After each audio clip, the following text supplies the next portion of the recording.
જતો રહે.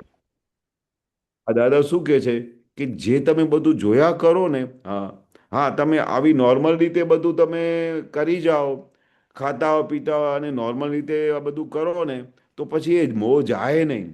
પણ જો તમે એક વખત જુઓ ને કે આવી રીતે આ કચકચ કરે છે, આવી રીતે ખાય છે, આવી રીતે પીએ છે, ખાતી વખતે ઉપયોગ રહેતો નથી, આમે ખાતી વખતે ઉપયોગ રહેવું જોઈએ, આવું તમે જુઓ ને એટલે એ મોહ જતો રહે.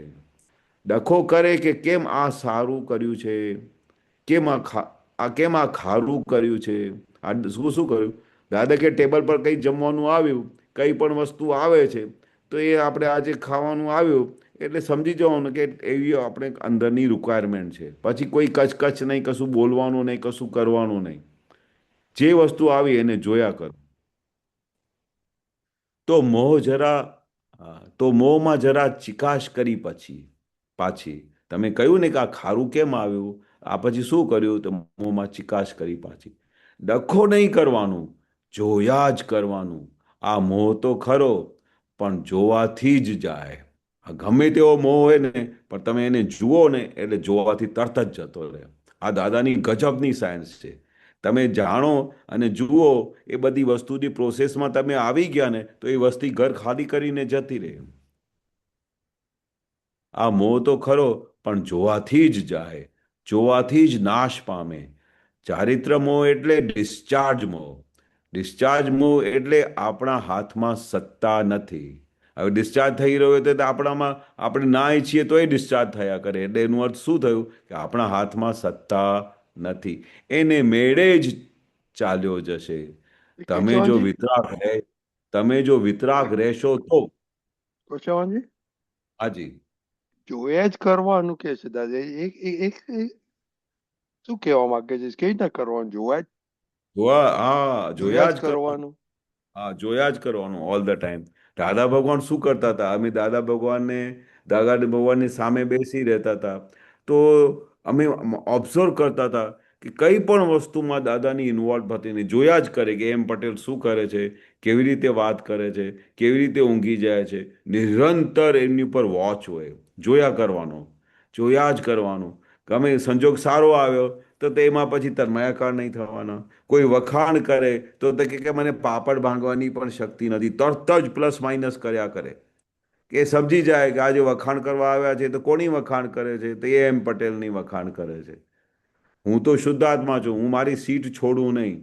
એટલે દાદાએ કહ્યું કે જોયા જ કરો. સવારથી શું થાય છે, સવારથી સાંજ કેવા સંજોગો આવે છે, કયા તમને કોઈ વખાણ કરવાવાળા આવશે, કોઈ તમારે બૂમ પાડવા આવશે, કોઈ ગાળો આપવાવાળા આવશે. બધા જાત જાતના બધા સંયોગો ભેગા થયા જ કરશે.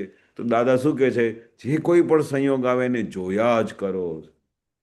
કોનું છે આ સંયોગ, કોના ભાગનું છે કે મારું નથી. બરોબર. જ્યાં જે કંઈ પણ સાઈનો કરેલી છે એ પ્રમાણે બધી વસ્તુઓ આપણે આવ્યા કરે. એટલે એને જોયા જ કરો કે શું બની રહ્યું છે. આ દાદાનું બહુ મોટામાં મોટું વાક્ય હતું, જોયા જ કરો શું બની રહ્યું છે. આ મોહ તો ખરો, પણ જોવાથી જ જાય. મોહ બહુ મોટો છે, પણ એ જાય કેવી રીતે? તમે જુઓ ને કે ભાઈ આ કેશવ શું કરે છે. કેશવ કેમ અહીંયા તો બહુ તમારે બધું બહુ વખાણ કરે છે તો તમને બહુ મજા આવે છે નહીં? હવે તમે આ શું કર્યું? જોયા કર્યું. જોયું ને તો તરત જ એ જતો રહે. એ મોહ જતો રહે, કેશવ ઉપરથી મોહ જતો રહે. પણ જો એમને મજા પડી જાય, બધા લોકો વખાણ કરે, તો પછી એમાં તન્માયાકાર થાય. એટલે પછી એમને એ બધું ભોગવટો આવે બધું. જોવાથી જ નાશ પામે. ચારિત્ર મોહ એટલે કયું? ડિસ્ચાર્જ મોહ. ડિસ્ચાર્જ મોહ એટલે આપણા હાથમાં સત્તા નથી, એની મેળે જ ચાલ્યો જશે. તમે જો વિતરાગ રહેશો તો. જો તમે વિતરાગ રહેશો તો એની મેળે જ ચાલ્યો જશે. પણ વિતરાગ નહીં રહ્યા. આ મને કેમ આવું થાય છે, આ શા માટે આવા સંજોગો આવે છે, ચાલો મેં આટલું બધું સારું કર્યું તેમ છતાં બધું ઊંધું કેમ આવે છે. આ બધા જે ડખા કરીએ છે ને, તો એના લીધે એ બધી વસ્તુઓ ત્યાંની ત્યાં જ રહે છે. પણ જો આપણે એને જોયા કરીએ તો એની મેળે ચાલ્યા જશે. એની મેળે કશું તમારે ભગાડવું નહીં પડે, તમને કશું કરવું નહીં પડે, ખાલી વિતરાગ થઈ જાઓ. દાદા શું કહે છે? વિતરાગ થઈ જાઓ. ચારિત્રમોમાં ડખો થાય ખરું, એ બધે ડખો હોય ને. ડખા વગર તો મોહ હોય જ નહીં. મોહ એટલે ડખો. ડખો કર્યો, ડખો કર્યા વગર રહે નહીં. આ શું છે કે મોહ કેવું છે કે ડખો કર્યા વગર રહે નહીં. છોકરાએ ₹1,00,000 ખોયા, તે ઘડીએ આપણને ચારિત્ર મોહ શું કે તને પહેલેથી જ સમજણ હતી નહીં, પહેલેથી જ અક્કલ ન હતી, તે આ બધું ઊંધું બાફ્યું. હવે તમે આ બધા ₹1,00,000 જતા રહે, બાબાના હાથમાંથી નુકસાન કરી નાખે, તો પછી અંદર શું બધું ઊભું થાય છે એ દાદા કહે છે. તારામાં અક્કલ નથી, આવી રીતે પૈસા મુકાતા હશે, તને કોઈ દિવસે આટલી અક્કલ નથી કે આ પૈસા આવી રીતે ના મુકાય. એટલે આ બધું જ્યારે તમે બોલ્યા તો આ શું કર્યું, તમે ઊંધું બાફી કાઢ્યું. આ પાછો ચારિત્ર મોહ. એમની પાછળ તમને પોતાને સમજાય કે આ ખોટું થઈ ગયું, આ બોલીએ છીએ તે ખોટું છે, તે ઘડીએ ભૂસી નાખે એ પેલાને કહે ખરો, ડખો કરી નાખે. એટલે આ કેટલી બધી જાગૃતિ છે. જો તમારી જાગૃતિ હોય ને તો તમે પાછું બધું ભૂસી બી કાઢો કે સાલું આ ભૂલ થઈ ગઈ યાર, આવું મારાથી બોલાય નહીં. તોય તમે પછી પાછું તમારું સાફ થઈ જાય. પણ જો તમે એમાં તન્મય થયા કારણે બોલો કે તારે આટલું નુકસાન કરી નાખ્યું, તને અક્કલ નથી, એટલે પછી એનો પછી ચારિત્ર મોહ ઊભું થાય વધારે.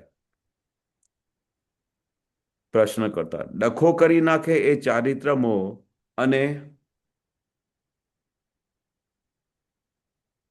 અને પછી જ્ઞાન ભૂસી નાખે. દાદાશ્રી.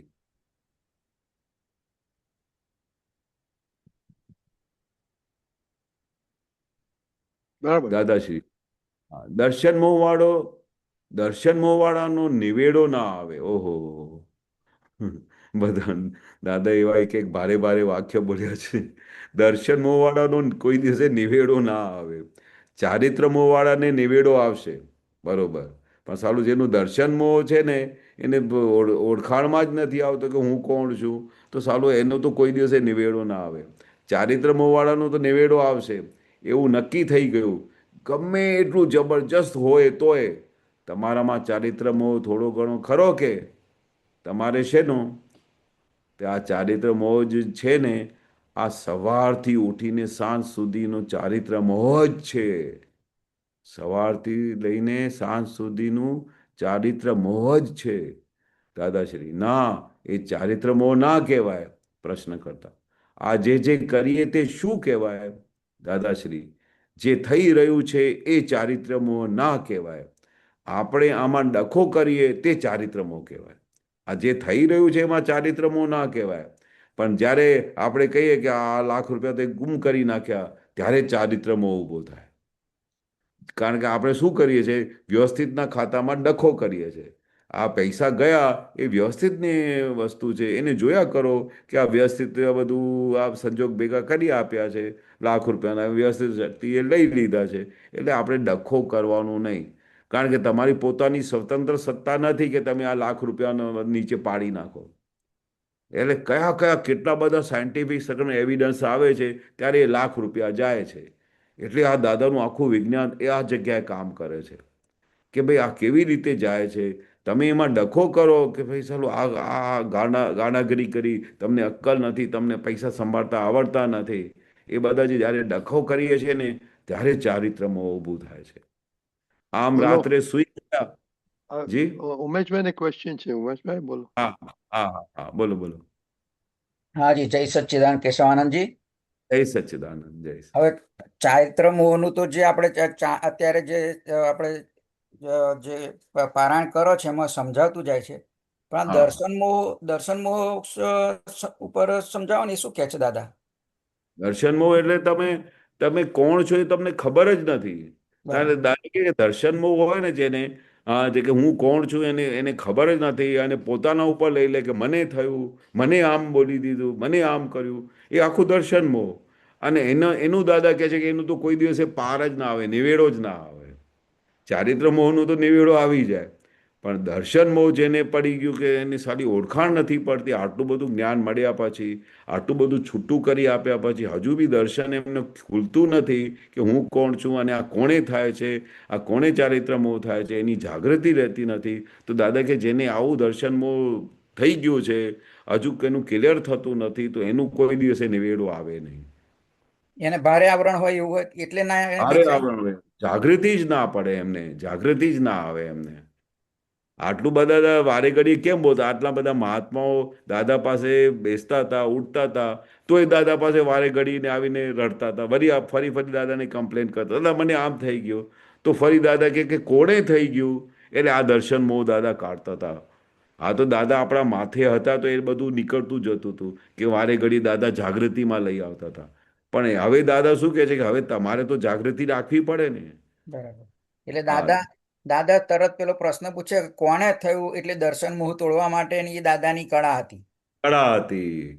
એ વારે ઘડી આમ અલર્ટ કરતા હતા, કોણે થાય છે, કોણે થાય છે. આજે લાખ રૂપિયા ખોવાઈ ગયા તો તરત જ આપણે પેલા છોકરાઓને દબાવ કરીએ, પણ દાદાને તરત જ જ્ઞાન હાજર થાય કે આ કોના પૈસા ગયા? તો ભાઈ આ આમના ગયા, ઉમેશભાઈના ગયા. તમે કોણ છો? તમે તો શુદ્ધાત્માના પૈસા કોઈ દિવસ જતા હશે? ના એટલે જાય. આ શું કર્યું? જાગૃતિ આપી. બરાબર. આ વિજ્ઞાન શું છે? આખું વિજ્ઞાન કેવી રીતે કામ કરે છે? જાગૃતિ ઉપર કામ કરે છે. જેની આ જાગૃતિ વધારે ડેવલપ થતી જાય ને, એને આ વિજ્ઞાન તો ગજબનું કામ કરે સાહેબ. બરાબર. એટલે તે કે ને કે આ વિજ્ઞાન મળ્યા પછી એક કશાય થાય નહીં. તમારે લાખ રૂપિયા પડી જાય ને તોય કશાય થાય નહીં, કારણ કે આખું વિજ્ઞાન હાજર થાય. કોના પૈસા કોણે આપ્યા, કઈ રીતે ગયા, કઈ શક્તિ લઈ ગઈ, કઈ શક્તિએ તમને આપ્યા, આખું વિજ્ઞાન હાજર થયા કરે. કયો મારો હિસાબ હતું, મેં કોઈના 1 લાખ રૂપિયા માર્યા હશે તો કઈ ને કઈ રીતે કુદરતે ચુકાદો કરી આપ્યું. આ બધા વિજ્ઞાનના બધા જે પળો છે ને, એ બધા આપતા જાય ને તો એટલે પછી સમાધાન થઈ જાય. આ વિજ્ઞાન શું છે ખરેખર? કે તમને ડગલે ને પગલે સમાધાન આપે, ડગલે ને પગલે પોતાનું સ્વ સ્વરૂપમાં લઈ આવે, ડગલે ને પગલે તમને પોતાનો સ્વ આનંદમાં રાખે. કારણ કે આપણું સ્વનું આનંદ કેમ જતું રહે છે? કારણ કે આપણે એકાકાર થઈએ છીએ, સંજોગોમાં એકાકાર થઈ જઈએ એટલે આપણું પોતાનું આનંદ જતું રહે છે અને દરેક સંજોગ ભારે પડી જાય છે. પણ આ જો જાગૃતિ રાખીએ તો ગમે તેવા કડવા સંજોગો આવે ને તોય પણ હળવા લાગે તમને કે આ તો નોર્મલ છે, આપણો હિસાબ છે, આમ કરીને ફટ કરીને એમનું ચુકાદો થઈ જાય. આવું આ વિજ્ઞાન છે ગજબનું. બરાબર. બરોબર ને? હા. બરાબર ઉમેશભાઈ? હાજી, જય જય સચ્ચિદાનંદ. સચ્ચિદાનંદ. હવે જય આપણો ટાઈમ થઈ ગયો છે. અચ્છા, વિશ્વાનજી? હા.